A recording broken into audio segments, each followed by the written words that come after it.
రాత్రికాల ఈ కూడికి ఏర్పాటు చేసుకున్న కుటుంబ సభ్యులకు, కుటుంబాన్ని ప్రేమించి దేవుని యందు విశ్వాసం ఉంచి రాత్రికాల ఈ కూడికకై చేరువచ్చిన దేవుని ప్రజలైన మీ అందరికీ హృదయపూర్వకమైన శుభాభివందనాలు తెలియజేస్తూ ఉన్నాను. అందరికీ వందనాలు. Praise the lord. హల్లెలూయా. దేవునికి స్తోత్రం కలుగునుగాక. హల్లెలూయా.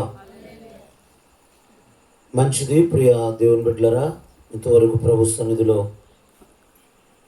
ప్రభునామాన్ని స్తుతించి ఉన్నాం, ఘనపరిచి ఉన్నాం, మహిమపరిచి ఉన్నాం. ఈ సమయంలో కొద్ది నిమిషాలు దేవుని వాక్యాన్ని మనం ధ్యానం చేసుకుందాం. ఈ శిలువ ధ్యాన కూడికలలో కొంత సమయం పాటలు పాడి ఆ తర్వాత ఒకరు కానీ ఇద్దరు కానీ మనకున్న సమయాన్ని బట్టి ప్రార్థన చేస్తున్నాం. మిగిలిన వారందరూ ప్రార్థనలో ఏకీభవిస్తూ ఉన్నారు. స్తోత్రం. నేను గమనిస్తున్నాను, కొంతమంది ప్రార్థన చేయకుండా దిక్కులు చూసుకుంటా, కబుర్లు చెప్పుకుంటా, ముచ్చట్లు ఆడుకుంటూ ఉన్నారు. దేవుడు లెక్కడుగుతాడు. వసుమర్తి నాగేశ్వరరావు గారు వాళ్ళ ఇంటికి ప్రార్థనకు వెళ్ళావా అంటాడు. నువ్వేం చెబుతావు? వెళ్ళానంటావు. ప్రార్థన చేసేటప్పుడు నువ్వేం చేస్తావు అని అడుగుతాడు. ఏం చెప్పాలి? ఏం చెబుతావు? ప్రార్థన చేసావా? కబుర్లు ముచ్చట్లు ఉన్నావో? మనుషులకు కాదు భయపడాల్సింది, దేవునికి భయపడాలి. దేవుని భయము కలిగి జీవించాలి. నిత్యము భయము కలిగి ప్రవర్తించువాడు ధన్యుడు, శ్రేష్ఠుడు అని దేవుని వాక్యం జ్ఞాపకం చేస్తుంది. ఏదో అరకొరగా దేవుని భయం కలిగి జీవించడం కాదు, కానీ నిత్యము ఎల్లప్పుడూ దేవుని భయము కలిగి జీవించాలి. దేవునికి స్తోత్రం. హల్లెలూయా. మంచిది ప్రియులరా, దేవుని వాక్యాన్ని కొద్ది నిమిషాలు ధ్యానం చేసుకుందాం. పరిశుద్ధ బైబిల్ గ్రంథములో మత్తయి సువార్త 15వ అధ్యాయము, మత్తయి శుభవార్త 15వ అధ్యాయము 13వ వాక్యాన్ని చదువుకుందాం. ఆయన పరలోకమందున్న నా తండ్రి నాటని ప్రతి మొక్కయు పెళ్ళగింపబడును. పలకండి అందరూ. ఆయన పరలోకమందున్న నా తండ్రి నాటని ప్రతి మొక్కయు పెళ్ళగింపబడును. ప్రేమ కలిగిన తండ్రి, దయగల ప్రభువా, మీకు వందనాలు. అద్వితీయుడా, మీకు స్తోత్రం. అనంత జ్ఞాని, కృతజ్ఞతలయ్యా. మా ధ్యానము కొరకై చదవబడిన లేఖన భాగమును దీవించి ఆశీర్వదించి ప్రభువా, విరిచి మా నిమిత్తమై వడ్డించండి. నేను బలహీనుడను, బలపరిచి మీ ఆత్మతో నింపి వాడుకొనమని ఆశతో మీ మాటలు వినాలని కనిపెట్టుకుని ఉన్న నీ పిల్లలతో మీరే మాట్లాడి మహిమ పొందమని యేసు నామమున స్తుతించి ప్రార్థిస్తున్నాము తండ్రి. ఆమేన్. క్రీస్తునందు ప్రియమైన దేవుని బిడ్డలారా, చదవబడిన వాక్య భాగంలో మన జ్ఞాపకం చేయబడుతున్నటువంటి మాట, మనం చదువుకున్న వాక్య భాగంలో ఏమని జ్ఞాపకం చేయబడుతుంది అంటే, ఆయన అనగా ప్రభువు అయిన యేసుక్రీస్తు వారు ఏమంటున్నాడు? పరలోకమందున్న నా తండ్రి నాటని ప్రతి మొక్కయు పెళ్ళగింపబడును అని జ్ఞాపకం చేస్తున్నాడు. పరలోకమందున్న నా తండ్రి నాటని ప్రతి మొక్క పెళ్ళగింపబడును. ఈ మధ్యకాలంలో మనము ఈ చెట్లు గురించి, ద్రాక్ష తీగల గురించి, ఫలించే చెట్టు, ఫలింపని చెట్టు, వీటి గురించి దేవుని వాక్యంలో నుండి మనం జ్ఞాపకం చేసుకుంటూ వస్తున్నాం. ఎందుకంటే దేవుడు తన యందు విశ్వాసం ఉంచిన ఆయన పిల్లలమైన మనలను దైవ గ్రంథంలో చెట్లతో పోలుస్తూ వచ్చాడు. చాలా చెట్లు ఉన్నాయి. ఇక్కడ మనము గమనిస్తూ ప్రియమైన దేవుని ప్రజలరా, ఇక్కడ ఏమంటున్నాడు అంటే ప్రభువైన యేసుక్రీస్తు వారు, పరలోకమందున్న నా తండ్రి నాటని ప్రతి మొక్కయు పెళ్ళగింపబడుతుంది. ఎవరు నాటాలి?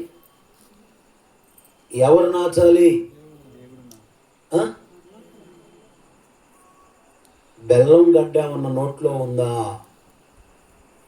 ఎవరు నాటాలి? దేవుడు నాటాలి. పరలోకమందున్న తండ్రి నాటాలి. ఆయన నాచిన మొక్క స్థిరంగా ఉంటుంది.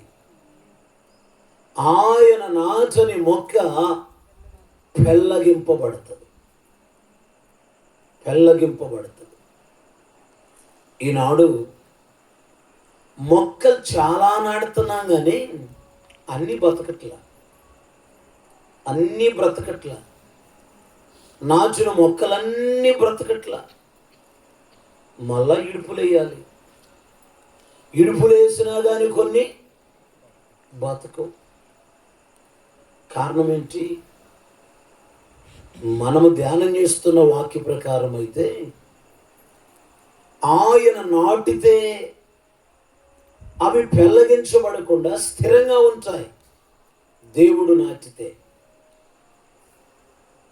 దేవుడు నాచలేదనుకో, తండ్రి అయిన దేవుడు, పరలోకమందు ఉన్నటువంటి దేవుడు నాచలేదనుకో, అలాంటి మొక్క ఎంత బలమైందైనా, ఎంత విస్తారంగా ఎక్కువ విస్తరించి వ్యాపించినదైనా, ఎంత బాగా అందముగా మంచిగా పచ్చగా ఎదుగుతూ ఉన్నటువంటి మొక్క అయినా చెట్టు అయినా అదేమవుతుంది? పెళ్ళగింపబడుతుంది. ఎందుకు? బాగున్న చెట్టును కొట్టేసావు ఎందుకయ్యా? పచ్చగా ఉన్న చెట్టును కొట్టేసావు ఎందుకు? ఎందుకంటే అది పరలోకమందున్న నా తండ్రి నాచల. ఆయన నాచితే అది ఎలా ఉన్నా అది పెళ్ళగించబడకుండా స్థిరంగా ఉంటుంది. దేవునికి స్తోత్రం కలుగునగాక. హల్లెలూయా, ప్రైజ్ ది లార్డ్. ఈ వచనాన్ని ఆధారం చేసుకుని ఈ రాత్రి మనం ధ్యానించబోయే ధ్యానాంశం ఏమిటంటే, మనము ఆయన నాటిన చెట్లలాగా ఉండాలి. ఎవరు నాటిన చెట్లు? దేవుడు నాటిన చెట్లులాగా ఉండాలి. మనుషులు నాటితే పెళ్ళగించబడతాం. మనంతట మనము నాచబడితే పెళ్ళగించబడతాం. దేవుడు నాటాడనుకో, దానిని ఎవ్వరు పెళ్ళగించలేరు, ఎవ్వరు తొలగించలేరు. దేవుడు నాచినటువంటి అనగా పరలోకమందున్న తండ్రి నాచిన మొక్కను పెళ్ళగించుట ఎవరికి సాధ్యమో కాదు.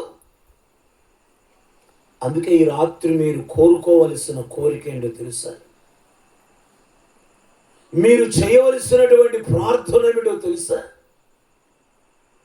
మీరు ఆశించవలసినటువంటి ఆశ ఏమిటో తెలుసా? ప్రభువా, నన్ను, నా కుటుంబాన్ని నీవు నాటిన మొక్క వలె చేయుము. చప్పట్లు కొట్టి ప్రభువుని కనపరచుగా. గట్టిగా వచ్చింది ఫ్రెండ్స్లో. మన దెబ్బకు దోమలు తెచ్చి 4 రోజులు వాళ్ళు ప్రశాంతంగా బయట కూర్చుంటారు. వాళ్ళందరూ వచ్చారు, దోమలు చంపేశారు. ఏం ప్రార్థన చేయాలి, ఏం ఆశ ఉండాలి, ఏం కోరిక ఉండాలి? నన్ను ఎవరిని పెకిలేమంట? కొద్దిసేపు అయితే నేను పెకిలిస్తాం వాడికి. నన్ను నా కుటుంబాన్ని ఏం చేయమని? నీవు నాటిన మొక్కవలే చెయ్యి, మొక్కవలే చెయ్యి. ఎందుకు? ఆయన నాటిన మొక్క ఇప్పుడే కాదు, ఎప్పుడే కాదు, మరెన్నడూ కూడా పెళ్ళగించబడదు. పరిస్థితులు ఎలా ఉన్నా, ప్రకృతి వైపరీత్యాలు సంభవించిన, ప్రకృతిలో పెనుమార్పులు కలిగిన, వింటున్నారా? దేవుడు నాచిన మొక్కవైతే నువ్వు ఏం కావు? పెళ్ళగించబడవు. స్తోత్రం. దేవుడు నాచిన మొక్కవైతే నువ్వు పెళ్ళగించబడవు. ప్రకృతి వైపరీత్యాలు సహజంగా వస్తూ ఉంటాయి. ఈ ప్రకృతిలో పెనుమార్పులు జరుగుతూ ఉంటాయి. వర్షాలు పడాల్సిన సమయంలో అసలు వర్షాలు ఉండకపోవచ్చు, అవునా? వర్షాలు వద్దు అనుకున్న సమయంలో విపరీతమైన వర్షాలు పడుతూ ఉండొచ్చు. అంటే నీ ఆధ్యాత్మికమైన జీవితంలో అనుకూలమైన పరిస్థితులు, ప్రతికూలమైన పరిస్థితులు ఎన్నెన్నో సంభవిస్తూ ఉంటాయి. అవే ప్రకృతి వైపరీత్యాలు, ప్రకృతిలో పెనుమార్పులు అంటే అర్థం అదే మన ఆత్మీయ భాషలో. నువ్వు దేవుడు నాటిన మొక్కవైతే ఇంచ కూడా కదలు. ఎంత కదలు? ఇంచ కూడా కదలు. రెమ్మ కూడా వంగదు, చిన్న కొమ్మ కూడా ఎరగదు. కారణం ఏంటి? ఆయన నాచిన మొక్కను ఆయన కాస్తా ఉంటాడు. ఎవరు కాస్తారు? దేవుడు కాస్తాడు. ఆయన నాచిన మొక్కను ఆయన కాస్తాడు. అందుకని ఆ మొక్కకేం కాదు. ఆ మొక్క ఎటువంటి వైపరీత్యాలను, ప్రకృతిలో పెనుమార్పులను ఆ మొక్క ఎదుర్కొంటూ ఉన్నప్పటికీ, ఆ చెట్టు ఎదుర్కొంటూ ఉన్నప్పటికీ అది ఏమాత్రము కూడా వనకదు, వెనకదు. కారణం ఏంటంటే దేవుడు నాటిన మొక్క అది. Praise the Lord. దేవుని సంఘము అనబడిన పొలములో, దేవుని సంఘము అనబడిన పొలములో మనమందరము ఎలా ఉండాలి? ఆయన నాచిన మొక్కలాగా ఉండాలి. ఆయన నాచిన మొక్కలాగా ఉన్నామనుకో, పెళ్ళగించబడం. వర్షం వచ్చినా, కొమ్మరింపు వచ్చినా, ప్రకృతిలో పెనుమార్పులు జరిగినా మనం ఎలా ఉంటాం? స్థిరంగా ఉంటాం. దేవునికి స్తోత్రం కలుగునగాక. హల్లెలూయా. ఈనాడు చాలా మొక్కలు పెళ్ళగించబడుతూ ఉన్నాయి, పెరికివేయబడుతున్నాయి. అవి ఉన్న చోట స్థిరంగా ఉండట్లేదు, అవి కదిలించబడుతూ ఉన్నాయి. కొన్నిసార్లు కొన్ని మొక్కలకు వేళ్లతో సహా కనబడుతూ ఉన్నాయి. కారణం ఏంటి? వేర్లతో సహా కనబడుతూ ఉంటాయి. వేర్లతో సహా కనబడిన చెట్టులు మనం చూస్తే మనం ఏమనుకుంటాం తెలుసా? ఇది ఉంచదో, మాట్లాడాలా, ఇది ఉంచదో ఊడిద్దో, అంతే కదా. ఇది ఉంచదో ఊడిద్దో, ఉంటుందో ఊడిద్దో, ఉంచదో పోయిద్దో, ఉంచదో ఏం జరుగుద్దో అంటే ఆ మొక్క విషయంలో మనకంటూ ఒక స్థిరమైన ఆలోచన లేదు. ఎందుకు? అది వేర్లు బయటపడుతూ ఉన్నాయి.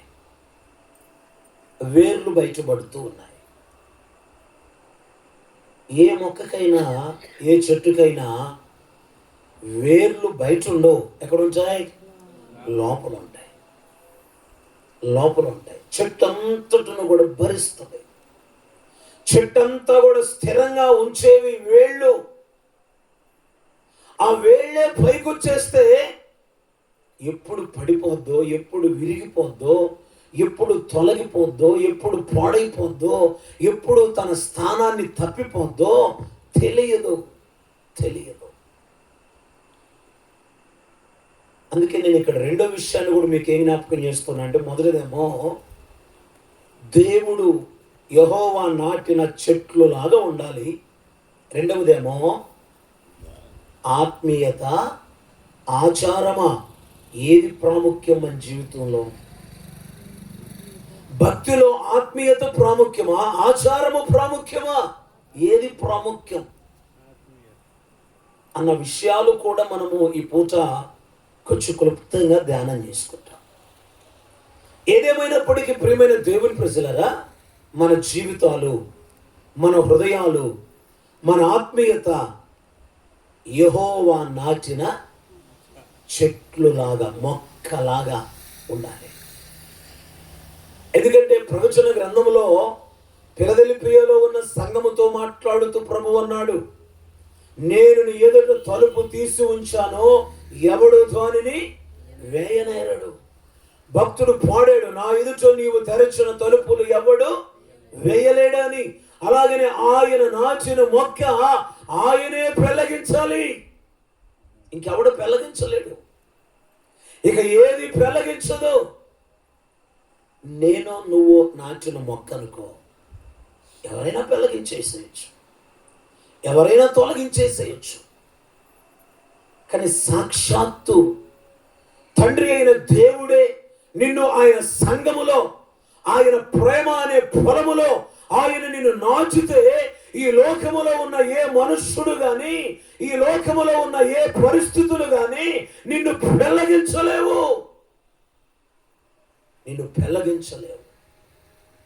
నీవు పెళ్ళగింపబడుట అసాధ్యం, సాధ్యమైన పని కాదు.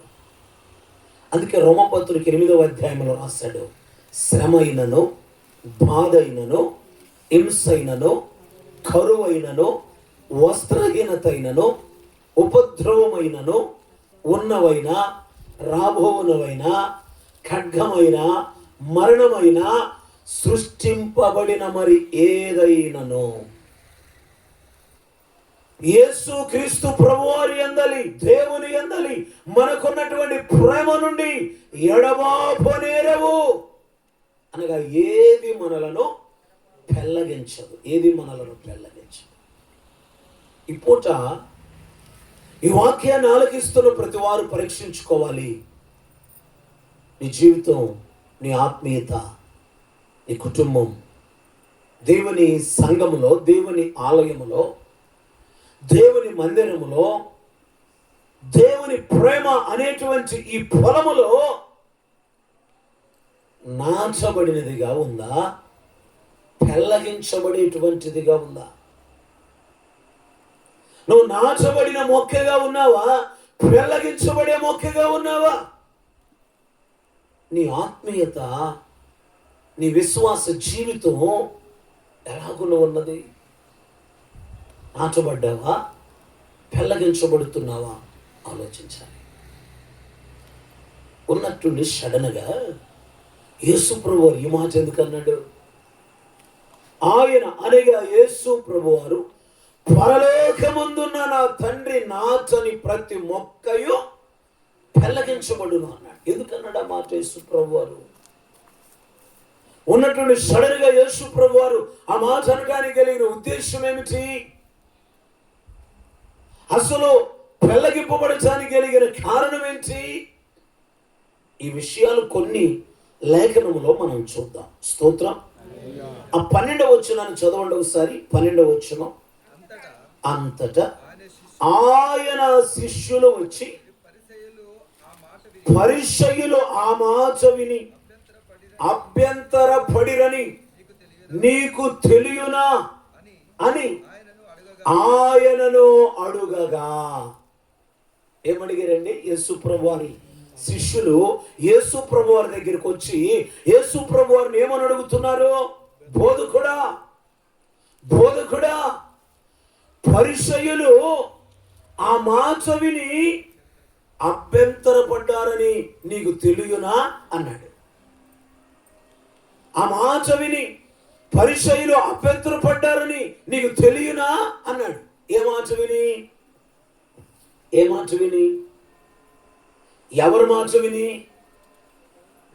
యేసు ప్రభు వారి మాట విని. కొంచెం వేడు ఉండండి. యేసు ప్రభు వారి మాట విని. స్తోత్రం. ఈ రాత్రి 11:30 అయితే వదిలిపెడతా. 11:30 మాకేమి ఫ్రెండ్స్ లేరు అనుకున్నావా? మా పోతే మా బైబిల్ తెచ్చేవాళ్ళు మాకున్నారులే, ఏర్పాట్లు ఉన్నాయిలే అనుకోమాకండి. నేను ముగించకుండా ఎవరు పోయిన కాలనీపులు వస్తాయి. ఆమెన్. మీరు అనకపోయినా వస్తాయి, నువ్వంటేనే వస్తాయి అనుకుంటున్నావా? నేను ముగించినప్పుడే పోవాలి. ఇప్పుడు 11:30కు ముగిస్తానని నేను చెప్పిన ఈ మాట మీలో చాలా మందికి ఉంది, అందరికీ ఎలా ఉంది? అభ్యంతరంగా ఉంది. అభ్యంతరంగా ఉంది. ఇక్కడ పరిసయ్యులు యేసు ప్రభు వారి మాట విని అభ్యంతరపడ్డారు. ప్రభు అన్నాడు, నా విషయమై అభ్యంతర పడని వాడు ఎవడో వాడు ధన్యుడు అన్నాడు. చేతులు పైకెత్తి చప్పట్లు కొట్టి ప్రభుని కనపరచాడు. గచ్చిపెట్టండి. హల్లెలూయా, హల్లెలూయా, హల్లెలూయా. ఆయన విషయమై అభ్యంతర పడని వాడు ఎవడో వాడు ధన్యుడు.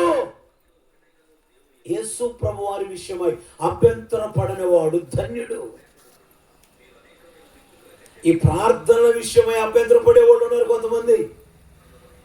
ఇంటికాడ ప్రార్థన కూడికి పెట్టుకుందాం అనుకుంటే అభ్యంతర పడేవాళ్ళు ఉన్నారు కొంతమంది కదా. ఆయన విషయమై అభ్యంతర పడని వాడు ఎవడో వాడు ధన్యుడు, అనగా వాడు ఆశీర్వదింపబడిన వాడు అని అర్థం. యేసు ప్రభు వారు చెప్పిన మాటల విషయమై పరిసయ్యులు అనబడినటువంటి వ్యక్తులు అభ్యంతరపడ్డారు అని శిష్యులు వచ్చి చెప్పారు. మంచిదేగా? యేసు ప్రభువు చదువుతున్నారు, ప్రభువా నువ్వేమి మాట చెప్పావు?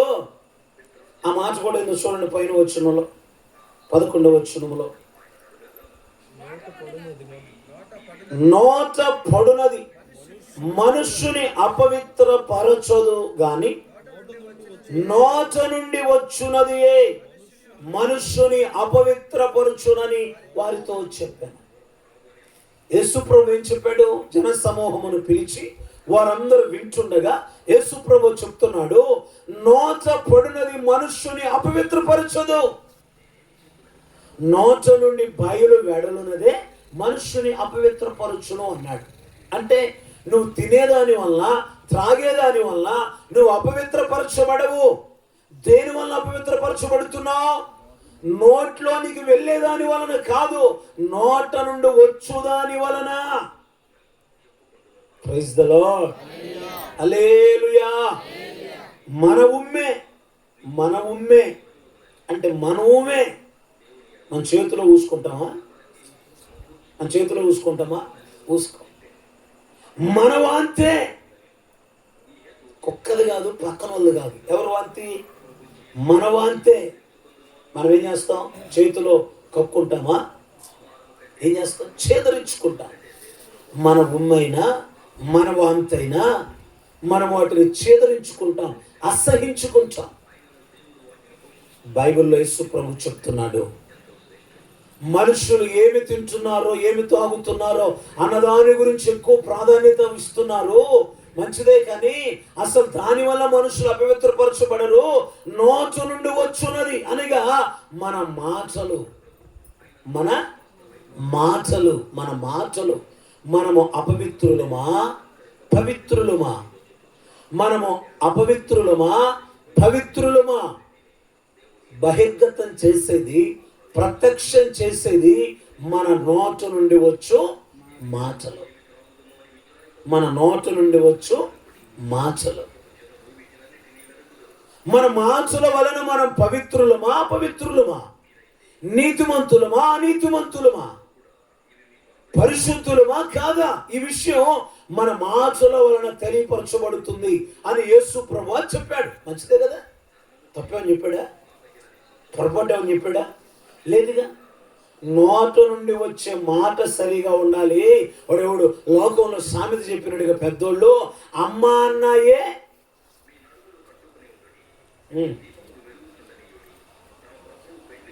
అన్నట్లుగా నోట నుండి వచ్చేటువంటి మాట. ఎందుకంటే విమర్శ దినమున, తీర్పు దినమున మన నోటి మాటలను బట్టి మనకు తీర్పు తీర్చబడుతుంది. మన మాటలు లెక్కలోనికి తీసుకొనబడతాయి. మనం మాట్లాడిన ప్రతి మాటకు దేవుని దగ్గర మనము లెక్కప్పు చెప్పాలి. దేవుని పిల్లలు మాటల విషయంలో చాలా జాగ్రత్తగా ఉండాలి.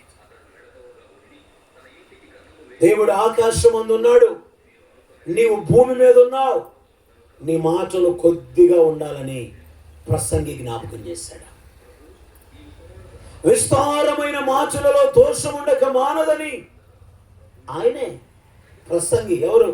సొలొమోను భక్తుడే జ్ఞాపకం చేశాడు. విస్తారమైన మాటలలో దోషము ఉండక మానదు. అందుకే చాలా మంది అవుతుంటారు, నోరు జాగ్రత్త, నోరు జాగ్రత్త.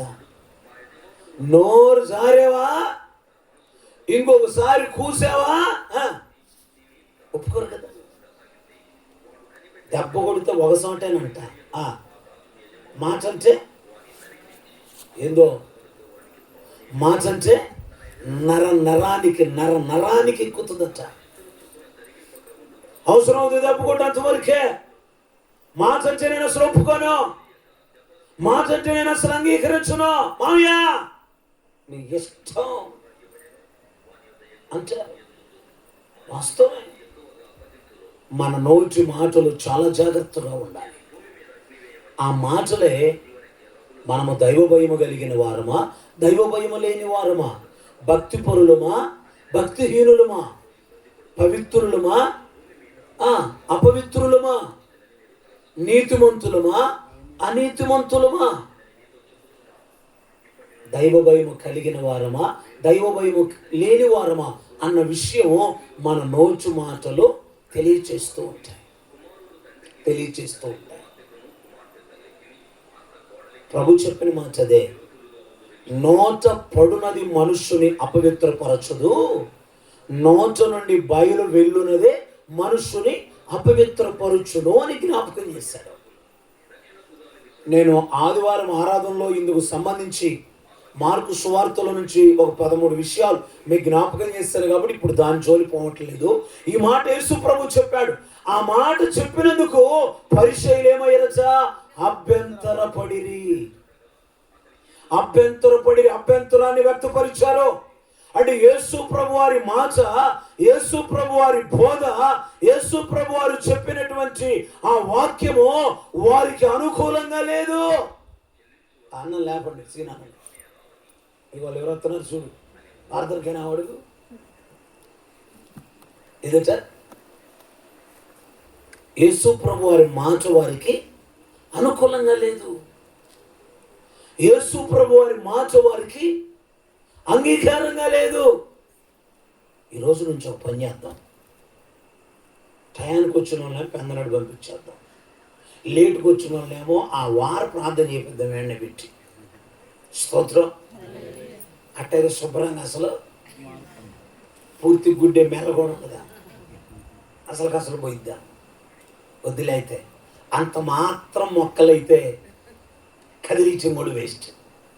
అంత మాత్రం మొక్కలు అలా ఏదో చిన్న గాలి, అలా పైరుగాలిలాగా, ఏదో వడగాలిలాగా, పొరవడగాలిలాగా తగిలితేనే ఉంటుందో పోయిద్దో అన్నట్టుగా ఉంచే అసలు ఆ మొక్కల జోలికి పోకపోవటమే. ఇంకంతేగా, ఏమవుతుందో ఏమో, ఏం చేస్తారు ఏమో, ఏంటో, పొచ్చుకుంటే ఏమైందో, లాగితే ఏమైందో, ఆకు విరిస్తే ఏమైందో, రెమ్మిస్తే ఏమైందో అని అనుకుంటూ ఉంటే మనం ఏం చేద్దాం? ఏమవుతుందో అనుకుంటే అటువంటి చెట్లు అటువంటి మొక్కల్ని మనం కదిలిగిపోవటమే చాలా మంచిది. అయ్యా నీకు 100,000,000 వందనాలయ్యా, మా జోరు రానందుకు అని సంబరపడబాకండి. నేను రాకపోయినా నీ జోలి నా జోలి అందరి జోలి వచ్చేవాడు మనలను నాచిన పరలోకమందున్న తండ్రి ఉన్నాడు. Praise the lord. యేసు ప్రభు చెప్పినటువంటి మాట వారికి మింగుడు పళ్ళ. ఈనాడు చాలా మందికి కూడా అంతే. దైవ సేవకుడు చెప్తున్న వాక్యాలు మింగుడు పడవు. దైవజనుడు బోధిస్తున్నటువంటి దేవుని వాక్యము బోధ వారికి అంగీకారంగా ఉండదు, ఇష్టపడరు. అంటే నటు చెబుతాడంటే ఆయన ఆ మాట చెప్పాడండి. అరే అబ్బాయి, నేను చెప్పబోయే ముందుగా నీ దగ్గరికి వచ్చి ట్యూషన్ చెప్పించుకోవాలి, మరి నీ చేత రాయించుకోవాలి, ఏం చెప్పమంటావో ఏం చెప్పొద్దు అని. ఇప్పుడు బాగా వినండి. పరలోకమందున నా తండ్రి నాచని ప్రతి మొక్క పెళ్ళగింపబడును అంటే ఆయన నాచని మొక్క ఎవరంటే ఆయన మాటలు విని అభ్యంతరపడుతూ ఉన్నవారున్నారే, వారే పరలోకమందున్న తండ్రి నాచని మొక్కలు, వారే పెళ్ళగించబడే మొక్కలు. అర్థమైందా? దేవుని మాటలు విని నువ్వు అభ్యంతరపడుతున్నావు అనుకో, వాక్యాన్ని విని నువ్వు అభ్యంతరపడుతున్నావు అనుకో, వాక్యాన్ని విని నువ్వు విమర్శిస్తున్నావు అనుకో, వాక్యాన్ని విని వాక్యానికి లోబడకుండా నువ్వు ప్రవర్తిస్తున్నావు అనుకో, నువ్వెవరివి? పరలోకమందున్న తండ్రి నాచని మొక్కవి. నీవు పెళ్ళగించబడుచా తథ్యం. ఖచ్చితంగా పెళ్ళగించబడతావు నువ్వు. నిన్ను ఆయన నాట్ల ఆయన నాచిన మొక్క అయితే ఆయన మాటలకు ఏమవుదు? అభ్యంతరపడదు కదా. అభ్యంతరాన్ని వ్యక్తపరచదు కదా. ప్రభు చెప్తున్న మాట అదేనా? ఇంకేమైనా వేరుగా ఉందా? అది కాదని నీతో ఏడగెలిసేవాళ్ళు అన్నట్టుగా చూడబాకండి. అదేనా ఇంకేమైనా వేరుగా ఉందా అని అడుగుతున్నాను. అంతేనా? ఎప్పుడైతే యేసు ప్రభు వారి శిష్యులు వచ్చి ఆ మాట విని పరిసయ్యులు అభ్యంతరపడ్డారని నీకు తెలుసా అంటంతో యేసు ప్రభు వారు ఏమన్నాడు? అయ్యా వినండి, పరలోకమందున నా తండ్రి నాచని ప్రతి మొక్క పెళ్ళగించబడిద్ది. వాళ్ళు గుడ్డివాళ్ళు. ఆ తర్వాత వచ్చిన వాళ్ళు రాస్తారు, వాళ్ళు గుడ్డివారికి దారి చూపిస్తే ఇద్దరు పోయి గుంటలో పడతారు. దారిలో వారు ఇద్దరు పోయి గుంటలోనే పడతారు. గుడ్డోడి దారి చూపిస్తే. లోకంలో సామెత ఉంది, ఓలి తక్కువని గుడిదాన్ని పెళ్ళాడితే ఇంట్లో ఉన్న కొనల చెట్లు మొత్తం పడేసింది, పగలగొచ్చింది. కనపడదాయా? ఈ మనిషి గుడి మనిషి కనపడదాయా? మొత్తం గందరగోళం. ఈ మాట బాగా గుర్తుపెట్టుకోండి.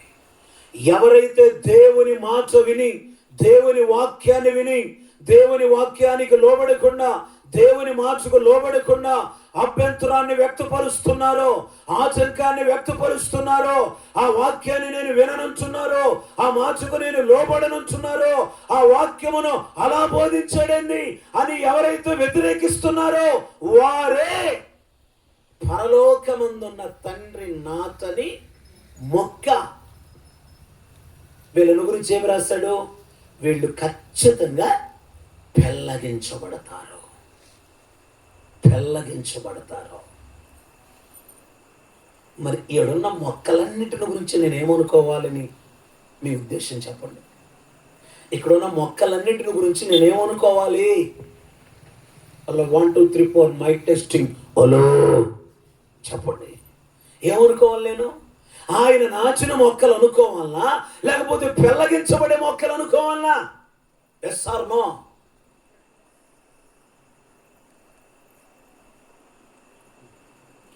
ఏమనుకోమంటారు? నెక్స్ట్ వచ్చింది అనుకో, వీడి పెళ్ళి చెప్పాడు అబ్బాయి. ఏమనుకోవాలి నేను? నాచిన మొక్క అనుకోవాలనా, నాచని మొక్క అనుకోవాలా? ఏ మొక్క అనుకోవాలి నేను? నువ్వు ఏ మొక్కవి? ఒక్క మాట అడుగుతాను, యథార్థంగా చెప్పండి. ఇంతవరకు ఏ రోజు ప్రసంగం విన్నా, ఏ పూజ వాక్యాన్ని విన్నా, ఏ రోజు సంఘ కాపరి సంఘములో వాక్యాన్ని బోధిస్తే ఆ బోధ విన్నా, ఇప్పటి వరకు ఆ వాక్యాన్ని గురించి, ఆ బోధ గురించి నేను అస్సలు ఇప్పటి వరకు అభ్యంతరం పడలేదు అన్న వాళ్ళు right hand, right hand, right hand, కుడి చెయ్యి పైకెత్తండి.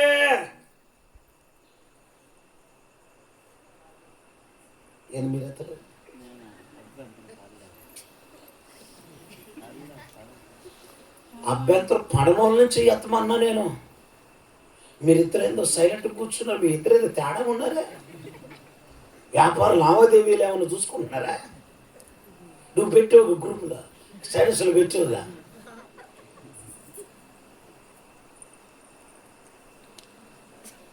నువ్వు చెయ్యి ఎత్తినా ఎత్తకపోయినా, నువ్వు అభ్యంతరం పడుతున్నావో అభ్యంతరం పడలేదో నాకు కూడా కొద్దిగా తెలుసు. పూర్తిగా తెలియకపోయినా ఎంత తెలుసు? కొద్దిగా. నీ ఎంత తెలియకపోయినా కొద్దిగా తెలుసు నాకు కూడా. ఎంత కార్తీక తెలుసు అంటావా? తెలియదంటావా? కొద్దిగా తెలుసు. నీ అంత తెలియకపోయినా నాకు కూడా కొద్ది గొప్ప తెలుసు. నువ్వు పెళ్ళగించబడే మొక్కవో నాచబడిన మొక్కవో, నువ్వు ఎప్పుడు ఏ రీతిగా దైవ సందేశము వినినప్పుడు నువ్వు అభ్యంతరపడ్డావా, స్వీకరించావా, అభ్యంతరపడ్డావా, అంగీకరించావా, వాక్యానికి లోబడ్డావా, వాక్యాన్ని వ్యతిరేకించావా నాకు కూడా తెలుసు. నువ్వు చెయ్యెత్తనంత మాత్రాన, నువ్వు చెయ్యెత్తినంత మాత్రాన నేనేం మురిసిపోను. అసలు ఆయనే మురిసిపోకుండా ఆయన మురిసిపోతాడా? మనందరి హృదయ రహస్యాలను ఎరిగిన దేవుడు ఆయన. ప్రైజ్ ది లార్డ్, హల్లెలూయా. అసలు ఈ గొడవంతా ఎందుకు వచ్చింది యేసు ప్రభువుకి పరిశీలికి? అసలు ఈ సమస్య అంతా ఎందుకు వచ్చింది యేసు ప్రభువుకి పరిశీలికి? మధ్యలో వాళ్ళు అన్న మాటలన్నీ తీసుకొచ్చి యేసు ప్రభుకి ఎవరు చెబుతున్నారు? శిష్యులు చెబుతున్నారు. అయ్యో వాళ్ళు ఎట్లున్నారు నీకు తెలుసు అని. ఇక్కడ చెప్పేవాళ్ళే లేరులే, ఎందుకంటే అందరూ మీ ఊరులేగా, అందరూ మీ ఊరులే కాబట్టి మీరు ఏం మాట్లాడుకున్నా ఎవరు చెప్పరు. మొన్న ఎవరు అడిగారంచా, ఏంది సావుకుడి పక్క ఎవరు మాట్లాడంటున్నా? మాట్లాడం మేము, ఆయన పక్క మాట్లాడం మేము. ఆయన మీదకి వచ్చినా చూస్తుంటాం, కొట్టినా చూస్తుంటాం, ఏం చేసినా చూస్తుంటాం, మేము మాట్లాడమా? ఎందుకని? ఎప్పుడో వాక్యంలో దగ్గర ఉంటుంది, ఎప్పుడో వాక్య ఖడ్గం మెడ మీద వ్యక్తులు ఎడంగా పడి ఉంటుంది. అందుకని అది కడుపులో పెట్టుకొని ఏం చేస్తున్నారు? మేము మాట్లాడాం, ఏం చేసినా మేము మాట్లాడాం. ఉదయకాల సమయంలో చెప్పానే, మనం ఆరాధిస్తున్న దేవుడు యెహోవా షబావోత్ అంటే ఎవరు? సైన్యములకు అధిపతియగు యెహోవా. దేవునికి స్తోత్రం కలుగునుగాక. హల్లెలూయా. అసలు ఎవరినైనా అనాలని నాకేం పని అండి? ఎవరినైనా అనాలని నాకేం పని అండి? అసలు దేవుని వాక్యం చెప్తున్నా, దేవుని మాటలు చెప్తున్నా, దేవుని వాక్యానికి నువ్వు లోబడితే దీవించబడతావు. దేవుని వాక్యాన్ని నువ్వు అంగీకరిస్తే నేను అడుగుతున్నా, ఈరోజు మొత్తానికి నువ్వు తేడాగానే ఉన్నావు అబ్బాయి. ప్రాంతం అయిపోయినా చర్చి కడగరా, నీతో మాట్లాడాలా? ఎవరైనా తేడాగా సెలైపోయినా కట్టేద్దాం, ఆన్సర్ అర్థం చేయాలి. లేకపోతే గవర్నమెంట్ హాస్పిటల్ కాడ పశువుల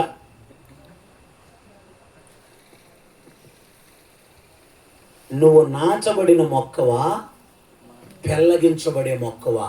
వాక్యానికి నీ స్పందన ఏందో దాంట్లోనే అర్థమైపోతుంది.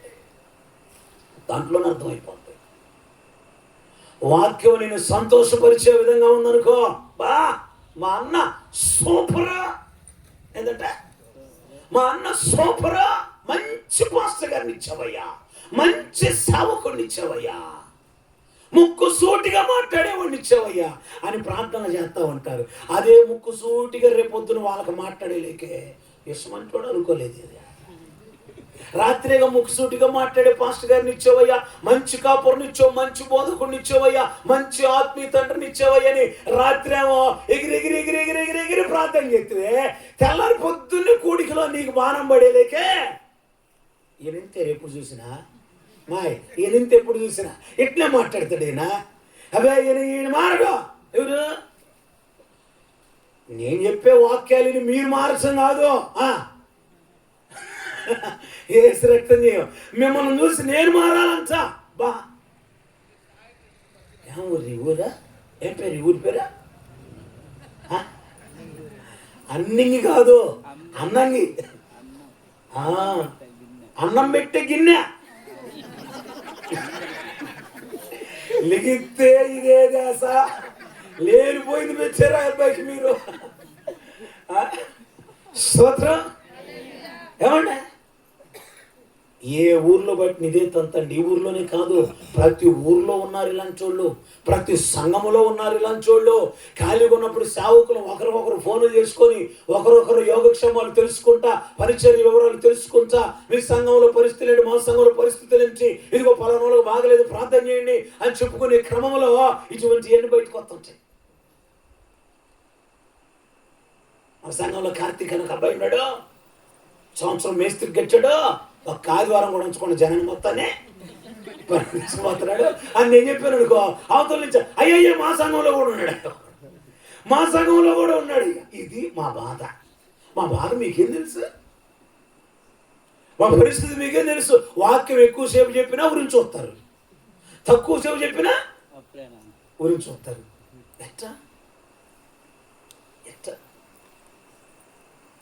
స్తోత్రం. నీ వాక్యం అయితేనేమో ఎక్కువ తక్కువ ఉండొచ్చు, మా పాటలు అయితేనేమో, మా ప్రార్థన అయితేనేమో తెలియలేదు. అందరం దైవ సన్నిధిలో కొంచెం అటు ఇటుగా పోతా ఉన్నాం. స్తోత్రం కలుగునగాక. ఎందుకంటే ఒక సహోదరుడు నా దగ్గరికి వచ్చాడు, పాస్టర్ గారు అన్నాడు. ఏంటన్నా అన్నాడు. ఇదిగో నీవు ఇటు చేయబోక ఎప్పుడు అన్నాడు. ఎట్ చేయబాక అన్న. వాళ్ళ ఇంటికాడే నవ్వుతో చెప్పే వాక్యం, మీ ఇంటికాడ ఏడుతో చెప్పిన, మా ఇంటికాడ చెప్పా సీరియస్గా ముఖమంతా ఏందో ఒక మాదిరిగా పెట్టుకొని సీరియస్గా, ఒక నవ్వు లేదు, ఒక పాట లేదు, ఏందంటే చెప్పేది మా ఇంటికాడ. ఇదో గొడవ. ఏం గొడవ? నవ్వుతో చెబితేనేమో నవ్వుతున్నాడు రా, ఎకిలోడు రా, ఎప్పుడు నవ్వెత్తుంటాడు రా అంటారు. సీరియస్గా చెబితేనేమో వెనక ముక్కు మేదనా ఉంటుంది రా, కోపం అంతా నేనింతేరా. అలా చూడాడు చెబుతాడా? సంకలు చేయి పెడితే ఎట్టుంటది? అట్టుంటది. ఆయన వాక్యం చెబుతుంటే చెయ్యి పెట్టి సక్కలకి నేను చెప్పింది వాసన చూసుకోమని కదా చెప్పి, నువ్వు మళ్ళీ అది లేవనెత్తుతావు ఎందుకు? రక్తం చేయవు. స్తోత్ర. హల్లెలూయా. Praise the lord. మరి లేకపోతే ఏందో కొంతమంది సుందరమ్మ అక్క ఏం తెచ్చా అన్నట్టు చూస్తున్నారు, కానీ ఏమన్నా ధ్యాస ఉందా దీని మీద? నీ జీవితం, నీ ఆత్మీయత దేవుని సన్నిధిలో నాటబడినదిగా ఉందా, పెళ్ళగించబడేదిగా ఉందా? అసలు ఈ గొడవంత ఎందుకు వచ్చిందంటే 15వ అధ్యాయం మొదటి వాక్యం చదవండి ఒకసారి. 15వ అధ్యాయం మొదటి వాక్యం. ఆ సమయమున యెరూషలేము నుండి శాస్త్రులను పరిసయ్యులను యేసునొద్దకు వచ్చి, నీ శిష్యులు చేతులు కడుగుకొనకుండా భోజనము చేయుచున్నారే, వారెందు నిమిత్తము పెద్దల పారంపర్యాచారమును అతిక్రమించుచున్నారని అడిగిరి. ఏమడిగారు? పెద్దల పారంపర్యమును ఏం చేశారు? అతిక్రమించారు. ఏంటి పెద్దల పారంపర్యం? ఏంటి? చేతులు కడుక్కోకుండా భోజనం చేయటం. అసలు చేతులు ఎందుకు కడుక్కోవాలి? చేతులు ఎందుకు కడుక్కోవాలి? మీరు ఎవరు చేతులు కడుక్కోరా? ఓన్లీ ఉదయాన్నే పళ్ళు ఎందుకు కావాలి అదన్నా చెప్పండి.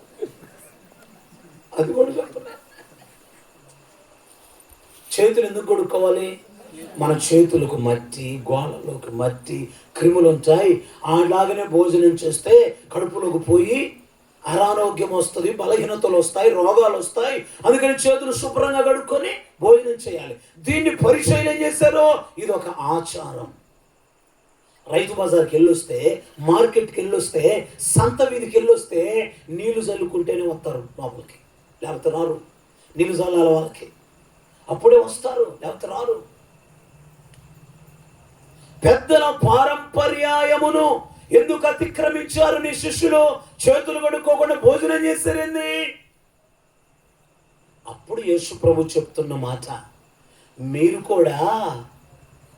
కూడా దేవుని వాక్యాన్ని నిరర్ధకం చేసి బతుకుతున్నారుగా. ఎలా తల్లిదండ్రులను సన్మానించాలని వాక్యం ఉంటే తల్లిదండ్రులను సన్మానించవలసింది దేవార్పితమని మీరు చెప్తున్నారే. మీ పెద్దల పారంపర్యాచారము నిమిత్తమై దేవుని వాక్యాన్ని ఎందుకు అతిక్రమించుచున్నారు?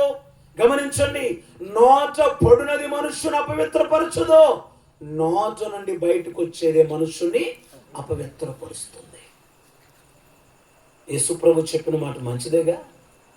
చేతులు కడుక్కోకపోయినందువల్ల కలిగే నష్టమేంది? అదొక పెద్ద ఆచారమా? అది ఆచారమా? ఏం ఆచారం అది? అదేం ఆచారం?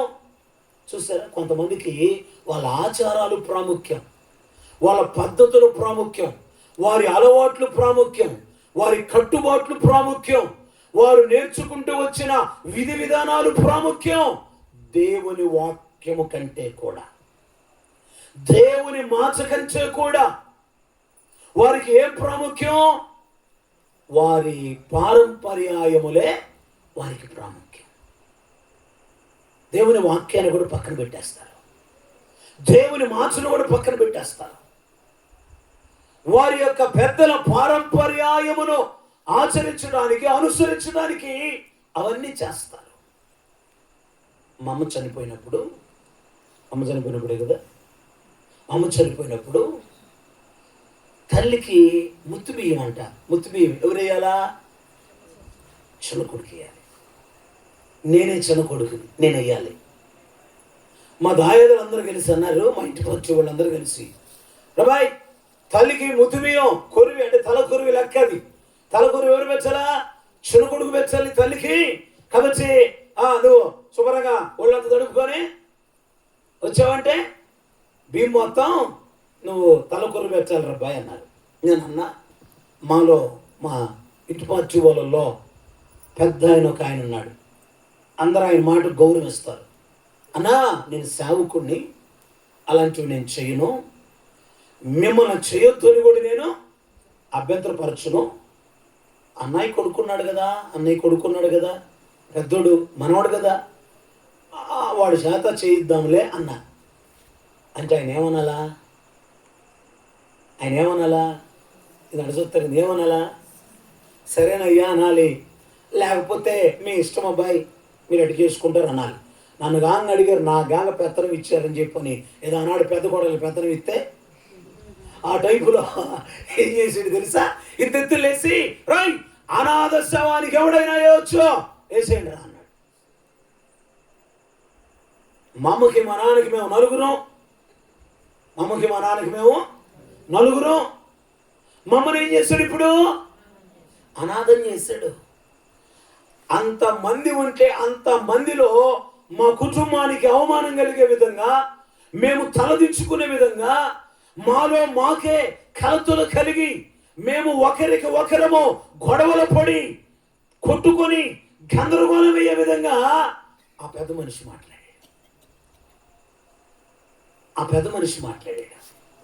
నేనన్నా, ఇవన్నీ అనవసరం, నేను చెయ్యను కాదు అన్నాను. వాడి చేత చేపించండి, అంతవడికే, విడి విషయాలు ఇంకేం మాట్లాడొద్దు అన్నా. అందుకని అది మనసులో పెట్టుకున్న పెద్ద మనిషి మా అన్నయ్యకి ఏం చెప్పాడు తెలుసా? ఎవడు తల కొరివి పెడితే వాడికే ఆస్తి హక్కు. కాబట్టి నీ కొడుకు తల కొరువు పెట్టాడు కనుక వాళ్ళ నాయనమ్మకి మీ తమ్ముడికి పోవలసిన వాటా అంతా కూడా ఎవరికి రావాలి? కాబట్టి మీ తమ్ముడికి ఏమి ఇవ్వద్దు అని చెప్పని మా అన్నయ్య ఆ అన్నయ్య అంటే ఆ పెద్ద మనిషి ఇద్దరు అన్నయ్యలే ఇద్దరు కలిసి మాట్లాడుకొని ఆస్తి అంతా వాళ్ళ పేరు మీద రాసేసుకున్నారు. ఇప్పుడు నా పేరు మీద కొలసనకోటలో ఏమి లేవు, అన్నీ మా అన్నయ్య పేరు మీదనే ఉన్నాయి. మా పాశమ్మ గారు అప్పుడప్పుడు అడుగుతుంటుంది, ఆడోళ్ళు కదా అడుక్కొని వచ్చారా, మీ పుట్టింటిది అయితే మాత్రం కప్పెడతారు కానీ అత్తింటిది అయితే మాత్రం మాట్లాడట్లా, మీరు బహిర్గతం చేస్తారు కదా.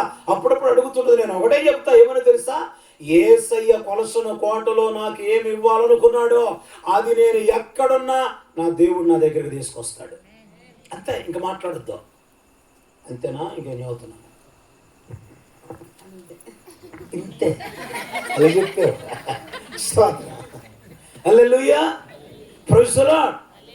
నువ్వు ఎట్ట చూస్తున్నావంటే మీరు కూడా అట్టు గొడవడుకుంటారని అటు చూస్తున్నావు, అవునా కాదా? మీ సంగతి కాదు, మా సంగతే. మీ ఇద్దరు కూడా ఇటు గొడవడుకుంటారని అటు చూస్తున్నాను. కాలు జారితే ఏ జిల్లా కలెక్టర్, ఏ జిల్లా కలెక్టర్, ఏ జిల్లా కలెక్టర్ అయినా పడతాడు అన్నట్టుగా అందరిలో ఉంచి అందుట్లో మీ వలనేగా మీ అమ్మగారింటికి పోయేమన్నా తీసుకురా ఏదైనా దేనికన్నా మీ అమ్మల్ని మీ అన్నయ్యని అడిగంటే ఆరోబాకు స్వామి అసలు వాళ్ళకే లేక వాళ్ళు ఇబ్బంది పడతారే అంటావు. ఇటైతే మాత్రం నువ్వు అడగవు తావు, నువ్వు వింతే నీ వాళ్ళంటే నీకు యాళ్ళేనే వామ్మ వామ్మ వాయు వాయు వాయు అస్సలు కదిలించుకొని యాగలమా? స్తోత్రం చెప్పండి. సుందరం అక్క చూస్తుంది. నాకు అసలు గొడవలు ఏమి లేవు. మా ఆయన ఒక్కడే, ఒకే ఒక్కడు రియల్ హీరో. ఆయన ఊడు కదిలించేవాళ్ళు లేడు, ఆయన అనేవాళ్ళు లేడు. నాకు ఈ సరే లేదన్నయ్య, నువ్వు ఇష్టం వచ్చింది చెప్పుకో అంటున్నా. ఆవిడ నీ ఇష్టం, మాకు మాత్రం అసలు ఈ గొడవే లేదు. అసలు దేవకుమార్ కూడా అట్నే చూస్తున్నాడు, మనం ఎక్కింగ్ అన్నావు, నేను కూడా మా ఇంట్లో నేను ఎక్కింగ్. అందుకే వాళ్ళని 6 చెరువులు 11 చెరువులు నీళ్ళ అమ్మ, నేను 6 అన్నా 11 అంట 30 తిప్పలు పెట్టి 3 చెరువులు నీళ్ళు దాపిస్తున్నావు. అందుకేనా? సోదరి ఇవ్వండి. అందరు నా పిల్లలు కదా, స్వతంత్రం మీద మాట్లాడుతూ ఉంటా. అన్నీ ఆశీర్వాదకరంగానే ఉపయోగకరంగానే ఉంటాయి, ఏది తీసివేసేది కాదు. ఆమేన్, హల్లెలూయా. కాబట్టి పరలోకమందున్న తండ్రి నాటని మొక్క అంటే ఎవరంటే దేవుని వాక్యానికి అభ్యంతరపడేవారు, దేవుని మాటకు అభ్యంతరపడేవారు, దేవుని వాక్యాన్ని అంగీకరించిన వారు, దేవుని వాక్యానికి లోబడని వారు, దేవుని వాక్యానికి విధేయత చూపని వారు. స్తోత్రం. ఈనాడు వీళ్ళు ఎక్కువైపోయారు. సొంత జ్ఞానం ఎక్కువైపోయింది. అక్కడ ఇక్కడ చూసి నేర్చుకుని జ్ఞానం ఎక్కువైపోయింది. ఇంట్లో ఉన్నటువంటి తల్లిదండ్రులు ఇచ్చిన మాటకు, ఆత్మీయుల మాటకు లోబడేటువంటి జ్ఞానం చాలా తక్కువైపోయింది. దేవుని బిడ్డలారా, అలా ఉంటే నీవు నాచబడిన మొక్కగా ఉండవు. ఎలా ఉంటావు? పెళ్ళగించబడే మొక్కగా ఉంటావు. నా దేవుడు నీ విషయంలో నిన్ను పెళ్ళగించాలని అనుకోవట్లే. ఆయన నిన్ను స్థిరపరచాలని అనుకుంటున్నాడు. స్తోత్రం. నిన్ను బలపరచాలని అనుకుంటున్నాడు. స్తోత్రం. నిన్ను అభివృద్ధి పరచాలని అనుకుంటున్నాడు. స్తోత్రం. హల్లెలూయా. ఎందుకంటే ఇర్మియా గ్రంథంలో ఓ మాట జ్ఞాపకం చేస్తాను, చూడండి. త్వరగా ముగింపులోకి వద్దాం. 2వ అధ్యాయం 21వ వాక్యం. ఇర్మియా పుస్తకం 2వ అధ్యాయము 21వ వాక్యం. శ్రేష్టమైన ద్రాక్షవల్లి వంటి ఆ ద్రాక్షవల్లి వంటి దానిగా నేను నిన్ను నాచితిని. కేవలము నిక్కమైన విత్తనము వలని చెట్టు వంచిదానిగా నిన్ను నాచితిని. నాకు జాతిహీనపు ద్రాక్షవల్లి వలె నీవెట్లు భ్రష్ట సంతానమైతివి. దేవుని హృదయములో ఉన్న వేదన, దేవుని హృదయములో ఉన్నటువంటి రోదన, దేవుని ప్రజలైన ఇశ్రాయేలీయుల విషయములో దేవుని హృదయములో ఉన్నటువంటి ఆ వేదన ఏమిటో అర్థమవుతుందా? ఆయన అంటున్నాడు, శ్రేష్టమైన ద్రాక్షవల్లి వంటి దానిగా నేను నిన్ను నాటా. ఎట్లాగ నాటాడట? శ్రేష్టమైన ద్రాక్షవల్లి. ఎటువంటి ద్రాక్షవల్లి నాటాడు ఆయన? శ్రేష్టమైన ద్రాక్షవల్లి. అంటే ఏ విధమైన కల్మషము లేని, ముడత లేని, మచ్చ లేని, ఏ విధమైనటువంటి మాలిన్యము లేని, స్వచ్ఛమైన మురికి లేని ద్రాక్షవల్లిగా ఆయన నిన్ను నాటాడు. ఇంకో మాట అన్నాడు, నిక్కమైన విత్తనము వంటి మొక్కలాగా, చెట్టులాగా నేను నిన్ను ఎంచాను, చేశాను, అలాగనే నేను నిన్ను నాటాను అంటున్నాడు. దేవునికి స్తోత్రం, హల్లెలూయా. నిక్కమైన విత్తనము వలన చెట్టు వంటి దానిగా నిన్ను నాటితిని. రెండు విషయాలు జ్ఞాపకం చేస్తాడు తన ప్రజలైన ఇశ్రాయేలు విషయంలో. ఒకటి, శ్రేష్టమైన ద్రాక్షవల్లిగా నాటాడట. రెండవది, నిక్కమైన, కేవలము నిక్కమైన విత్తనము వలని చెట్టు వంటి దానిగా. అంటే ఇక నీవు తప్ప నేను ఇంకెవరిని కోరుకోలేదు. నీవు నిక్కమైన మొక్కవు. హల్లెలూయా. నిక్కమైన విత్తనము వంటి దానవు అనగా అర్థం ఏంటి? బాగా గ్రేడు చేయబడి బయటకు తీయబడిన స్వచ్ఛమైన విత్తనం. నిక్కమైన విత్తనం, కల్మషము లేనిది, మలినము లేనిది, మాలిన్యము లేనిది, కోరదగినది, ఒకే ఒక్కటి నిక్కమైన మొక్క. నాకు నువ్వే ముఖ్యమైపోయావు.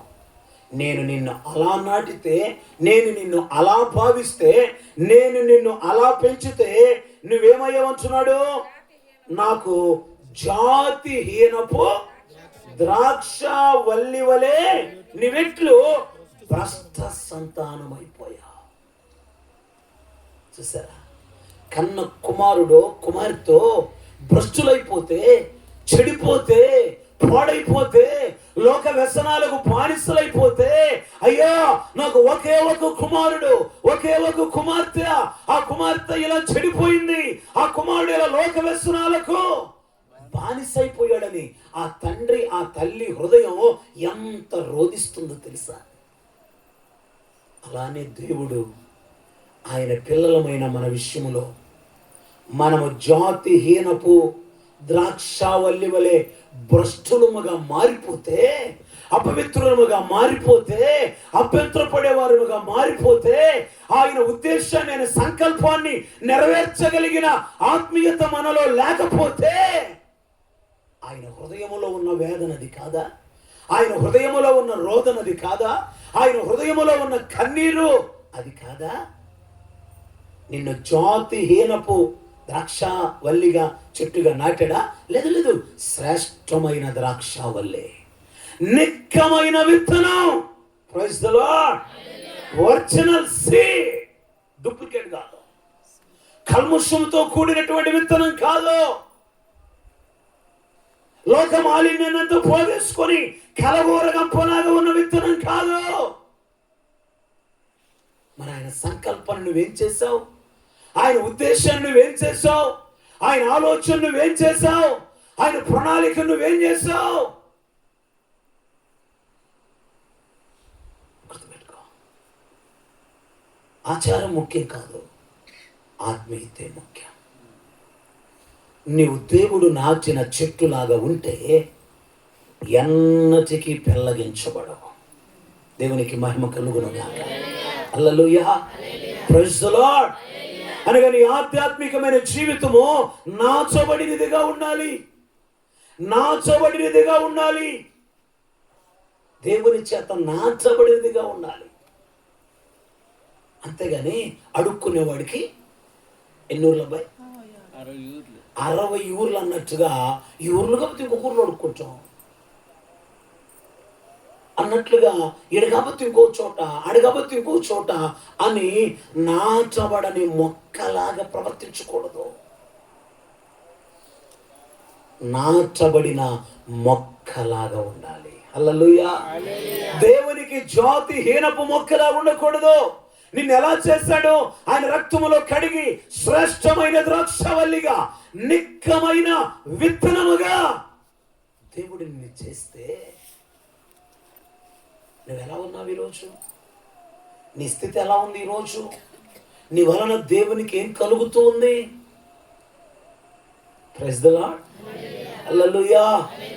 9 నెలలు 10 నెలలు కడుపులో ఉంచుకొని మోసి పురిటినప్పుడు పడి పెంచి పెద్ద చేసి, ఇక నా కొడుకు నా కూతురు నాకు అక్కడికి వచ్చారు, నా చేతికి అందొస్తారు, నాకు చేదోడు వాదోడుగా ఉంటారు.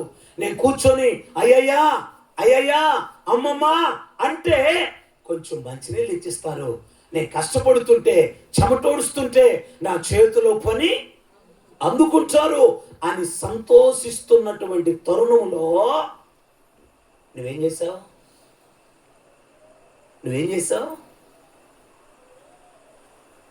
అన్నీ నా చేతనే చెప్తారు మీరు మరీ దారుణంగా అని సంతోషిస్తున్న తరుణంలో నువ్వేం చేశావు?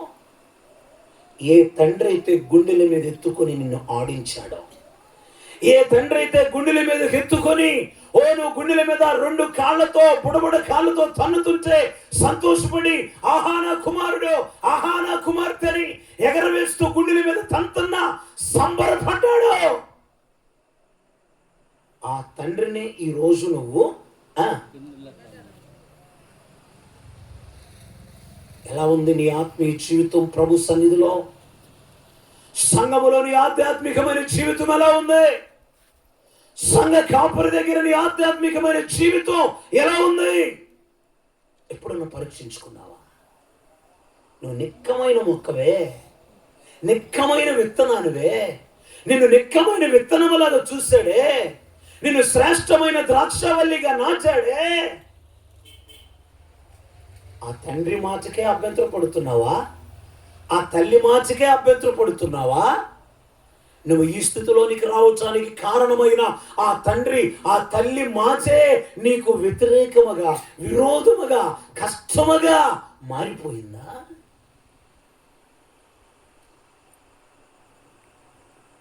పరీక్షించుకో, పరిశీలన చేసుకో.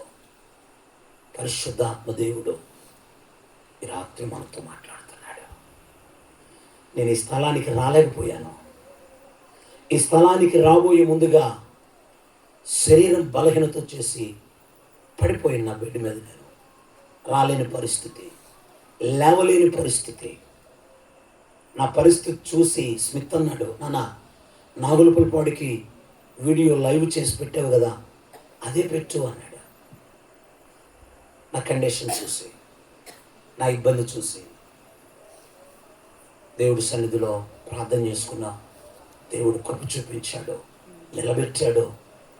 మాట్లాడే అవకాశాన్ని, భాగ్యాన్ని, ఆ ధన్యతను ప్రభువించాడు. దేవునికి మహిమ కలుగును గాక. హల్లెలూయా, ప్రైజ్ ది లార్డ్, హల్లెలూయా. వాడు ఒక్క మాట్లాడిగా రేపు ఏదో డ్రాయింగ్ కాంపిటీషన్ ఉందని మాట్లాడుతూ, నాకు ఇంత పెద్ద షీట్ ఇస్తారంట, ఆ పెద్ద షీట్ మీద నేను డ్రాయింగ్ వేయాలంట, పెద్ద పెద్ద బొమ్మలు వేయాలంట, అది వాళ్ళు ఇచ్చిన బొమ్మలు వేయాలంట, నేను నేర్చుకున్నాయి కాదంట అన్నాడు. నేను అన్నాను, ఒక పని చేయరా, నువ్వు అద్దెకి వెళ్ళొద్దు, మీ స్కూల్లోనే ఉండు, అక్కడే డ్రాయింగ్ వేయన్నా. అట్టట కుదిరితే షీటు అక్కడ ఇచ్చేదన్నాడు. షీట్ ఎడగ తెమ్మనరా అన్న. అట్టడి కుదిరిద్ది నాన్న, బలివాడు అన్నాడు. ఇది ఎట్ట కుదిరిద్దురా అన్న. ఏది వాక్యం ఎట్ట కుదురుతుందిరా అన్న. అర్థమైంది వాడికి, అంతుకొచ్చింది. సరిపా వెళ్దాం అని లేపుకొని వచ్చాడు. స్తోత్రం. ఈ మాటలు మీకు వినిపించాలని పరిశుద్ధాత్మదేవుడు మధ్యాహ్న సమయంలో నాతో మాట్లాడి నన్ను ప్రేరేపించి పురుకొల్పి ఎక్కడ మర్చిపోతున్నానని పాయింట్ మొత్తం రాసుకొని తీసుకొచ్చుకున్నా. స్తోత్రం. అయితే దీంట్లో సగం కూడా కాదు. ఇప్పుడు నీరసం అది. స్తోత్రం. ఇప్పుడు నీరసం ఏంది? సగం కూడా కాలేదని. రాత్రి ప్రార్థన అయిపోయి బయటకు వచ్చి బండెక్కబోయేటప్పుడు నా బ్యాగ్ చూసుకుంటే బ్యాగ్ బరువు తక్కువగా ఉంది. ఏది నా బ్యాగ్ బరువు తక్కువగా ఉంది, తేలిగ్గా ఉందని 1-2 సార్లు అంటే సమూయేలు రాజు ఇక 2-3 ఉన్న వాళ్ళందరూ అట్నే చూస్తున్నారు. ఈ లోపల అమ్మగారు అంటుంది, ఇందాక వచ్చేటప్పుడే వాక్యంతో వచ్చింది బరువుగా, ఇప్పుడేమో వాక్యం లేదు కాబట్టి తేలిగ్గా ఉందిలే పద అంటుంది. స్తోత్రం. దేవుడు ఈ కూడికలో ఈ గృహం చెంత చెప్పమన్న మాటలు నేను చెప్పానండి. ఆయన చెప్పమన్న వాటిలో ఏ ఒక్కటి విడిచిపెట్టలేదండి. అయింది సగమైనా ఒకటి కూడా విడిచిపెట్టలా. ఇటో అటో అటో ఇటో అట్టనో ఇట్టనో మొత్తం మీద నా బాధ్యత నేను నెరవేర్చుకున్నానండి. ఇక